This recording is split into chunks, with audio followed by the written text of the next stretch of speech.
Hello दोस्तों, कैसे हो आप सब? मैं आपका अपना दोस्त गौरव। अपनी जो जीके की सीरीज चल रही थी, आज उसी सीरीज को आगे बढ़ाते हुए मैं आपके लिए ब्रह्मपुत्र नदी तंत्र का दूसरा चैप्टर लाया हूँ। पिछले चैप्टर में हमने सिंधु नदी तंत्र को कंप्लीट किया था। इस चैप्टर में हम ब्रह्मपुत्र नदी तंत्र को कंप्लीट करेंगे। अगर आप मेरे साथ कंटिन्यू जुड़े रहेंगे तो नेशनल जीके के जितने भी क्वेश्चन नदियों से या अन्य टॉपिकों से बनते हैं, तो हम धीरे धीरे सभी टॉपिकों को कंप्लीट करेंगे। तो आप जुड़े रहें मेरे साथ और अपनी तैयारी को बनाए रखें। चाहे आप हरियाणा सीटी की तैयारी कर रहे हो, चाहे एचएससी की तैयारी कर रहे हो, चाहे एसएससी की तैयारी कर रहे हो। और साथ ही में मैंने मैथ की भी क्लासेस बनाई हैं और उसका लिंक मैंने डिस्क्रिप्शन में प्लेलिस्ट में दिया है। तो कृपया आप भी उनको भी देखें और अपनी मैथ की तैयारी को भी अच्छी बनाएं। तो आइए बिना समय वेस्ट करें, हम अपना जो आज का चैप्टर है ब्रह्मपुत्र नदी तंत्र उसको स्टार्ट करते हैं।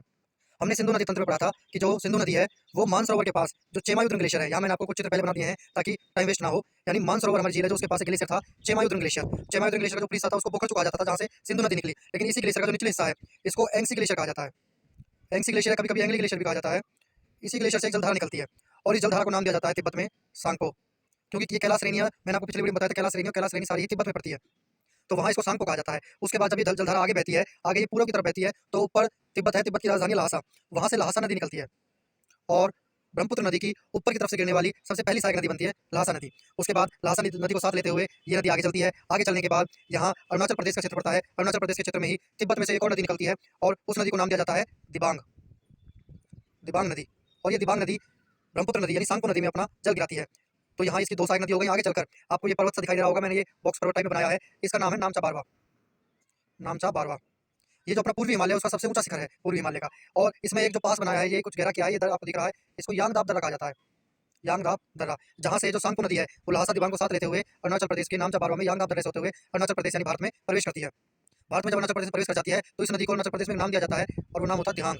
यानी सांगपो जब मानसरोवर से निकली, यानी चेमायुद्र ग्लेशियर से निकली, सांगपो कहा गया तिब्बत में। उसके बाद इसको अरुणाचल प्रदेश में दिहांग कहा गया। दिहांग में फिर यानी अरुणाचल प्रदेश में दिहांग जो नदी है उसी में एक पूर्व से जयलालचू नाम का एक ग्लेशियर है, वहां से एक नदी निकलती है लोहित नदी, जिसको ब्लड रिवर कहा जाता है। क्योंकि ये इसमें आयरन ऑक्साइड के कुछ तत्व पाए जाते हैं और ये लाल रंग की नदी दिखती है, इसलिए इसको ब्लड रिवर कहा जाता है।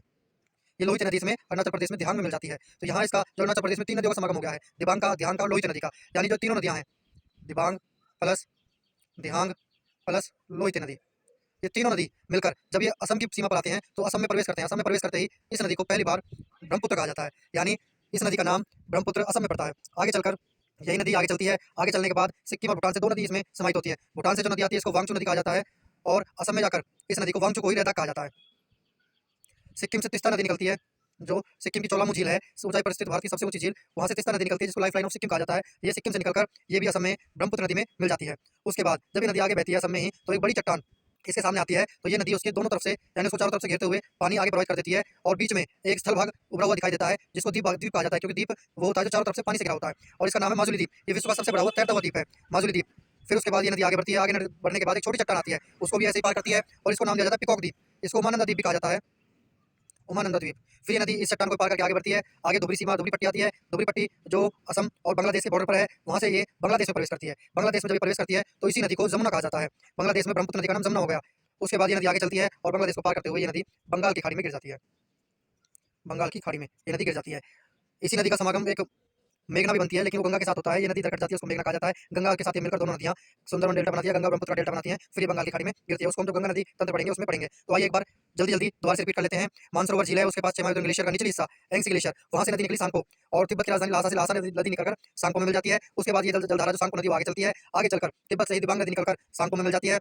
यानी सांको अभी अरुणाचल प्रदेश में है। उसके बाद नामचा बारवा एक पर्वत श्रृंखला है पूरी भारत की सबसे ऊंची, वहाँ यांगदाब दर्रे से भारत में प्रवेश करती है और इसको दिहांग कहा जाता है अरुणाचल प्रदेश में। फिर जयलालचू ग्लेशियर से लोहित नदी ब्लड रिवर इसमें मिल जाती है। फिर तीनों नदियों का समागम दिबांग, दिहांग और लोहित नदी, इन तीनों का समागम बनता है और असम में इसको ब्रह्मपुत्र कहा जाता है। फिर असम में ही भूटान से वांगचू नदी निकलकर इसमें मिल जाती है और जब असम में मिलती है तो इस वांगचू नदी को रेदा कहा जाता है। उसके बाद सिक्किम से तिस्ता नदी जो लाइफ लाइन ऑफ सिक्किम होती है वो निकलकर असम में ही इसमें ब्रह्मपुत्र नदी में मिल जाती है। ब्रह्मपुत्र इसका पहला नाम असम में ही पड़ता है। उसके बाद माजुली द्वीप का निर्माण करती है। उसके बाद पिकॉक द्वीप या उमानंदा द्वीप का निर्माण करती है और धुबरी पट्टी से होते हुए ये बांग्लादेश में प्रवेश करती है। बांग्लादेश में इस नदी का नाम जमुना पड़ता है और ये बांग्लादेश को पार करते हुए डेल्टा बनाते हुए आगे चलकर बंगाल की खाड़ी में गिर जाती है। तो ये आप आज आपका ब्रह्मपुत्र नदी तंत्र है। इसकी प्रमुख सहायक नदियां भी मैंने आपको पढ़ाई हैं। तो कैसी लगी वीडियो आपको ये कमेंट करके जरूर बताएं। चैनल को शेयर करें, सब्सक्राइब करें, लाइक करें। वीडियो पसंद आए तो ज्यादा से ज्यादा लोगों तक पहुंचाएं जिनकी नदी का चैप्टर क्लियर नहीं है, ताकि वो अपने इस चैप्टर को क्लियर कर सकें। और वीडियो आपको कैसी लगी जरूर बताएं। और मिलते हैं अपने नए चैप्टर के साथ, एक नए टॉपिक के साथ, अपनी नई जीके की वीडियो में। ये ध्यान रहे मैं जीके और मैथ की दो सीरीज मैंने स्टार्ट कर दी हैं, दोनों को मैं कंप्लीट कराऊंगा। मैथ की भी हरियाणा सीटी प्लस एसएससी के जो भी एग्जाम होंगे उन सब के लिए कंप्लीट सीरीज कराऊंगा और जीके की भी मैं नेशनल जीके की कंप्लीट सीरीज कराऊंगा। अभी हमने सिर्फ एक ज्योग्राफी का पार्ट स्टार्ट किया है जिसमें भारत की मुख्य नदियां हैं, उसके साथ साथ फिर हम पॉलिटी का भी, हिस्ट्री का भी, इकोनॉमी का भी, ऐसे सारे पार्ट स्टार्ट करेंगे। तो जुड़े रहे मेरे साथ और शेयर करें, सब्सक्राइब करें, ज्यादा से ज्यादा लोगों तक जिनको इस चैप्टर उसको पहुंचाएं। धन्यवाद।